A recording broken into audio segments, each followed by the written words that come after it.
Business advisory committee की meeting होती है। ये एक रेगुलर अफेयर है हमारा और हर हफ्ते में होती है।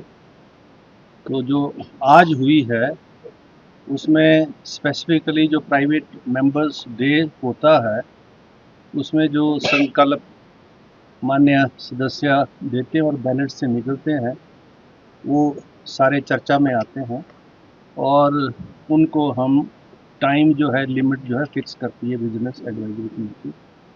तो उसमें 4 इस बार के बैलेट में और एक पिछली बार डिस्कशन में था चौधरी सुखराम जी का आउटसोर्स कर्मचारियों के बारे में। तो वो सारे रेजोल्यूशंस जो हैं उसके बाद केवल सिंह पठानिया जी का है, फिर दीपराज जी का है, विपिन सिंह परमार का है, जीतराम कटवाल का है और विषय अलग अलग है। नशे के ऊपर केवल जी का है, FCA FRA के ऊपर दीपराज जी का है, विपिन सिंह परमार जी का UCC के ऊपर है और जीतराम कटवाल जी का है कि वेलफेयर स्टेट के अंदर जो है सभी का संविधानिक अधिकार है, जो वेलफेयर की जो स्कीम्स है उस पर होना चाहिए।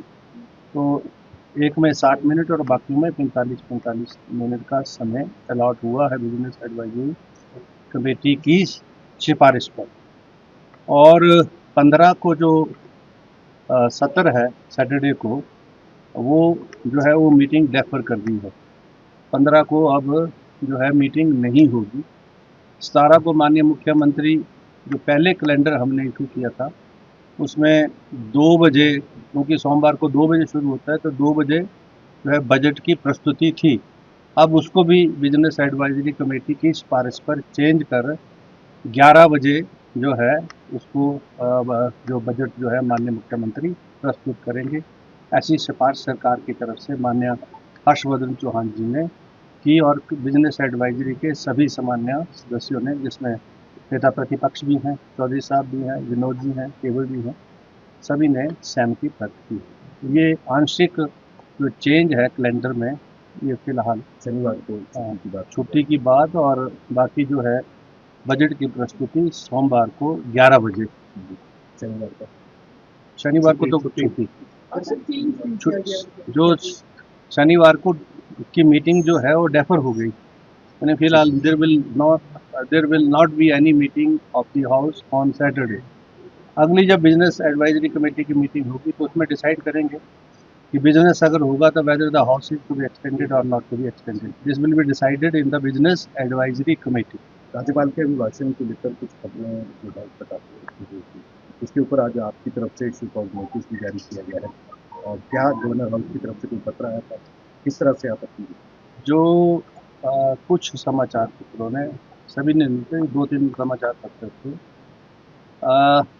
जिन्होंने जो है जो अभिभाषण था उस अभिभाषण को जो जिस प्रकार से प्रिंट मीडिया ने, उन 3 अखबारों ने प्रिंट किया, उससे जो है उस वो अभिभाषण का पार्ट नहीं था।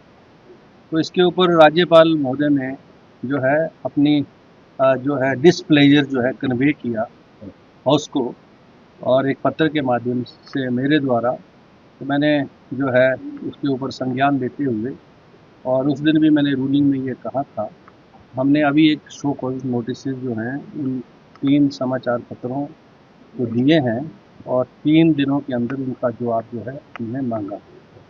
फिर उसके बाद की अगली कार्रवाई आफ्टर दी रिप्लाई। हाउस को एक्सटेंड किया जा सकता है कि 28 तारीख तक फिलहाल? अभी इस बिजनेस एडवाइजरी कमेटी में और आज तो मैं नहीं कह सकता, लेकिन अगली में अगर कोई ऐसा प्रपोजल आता है और ऐसा बिजनेस होता है हमारे पास तो एक्सटेंड किया जा सकता है। 15 तारीख को आपने सर कहा था, इसकी वजह क्या थी? बजट शेड्यूल में चेंज की वजह सिर्फ यही थी कि 11 बजे जो है इसलिए हो जाए ताकि 11 बजे सारे समाचार पत्रों को भी इसकी जानकारी मिल जाए और प्रदेश की जनता को बजट की जानकारी जो है 2 बजे अगर शुरू करते तो 4 बजे मिलती, तो जल्दी से मिले। तो ये सब चाह रहे थे और प्रतिपक्ष भी चाह रहा था, सत्ता पक्ष भी चाह रहा था, मीडिया भी चाह रहा था, इसलिए कर दिया।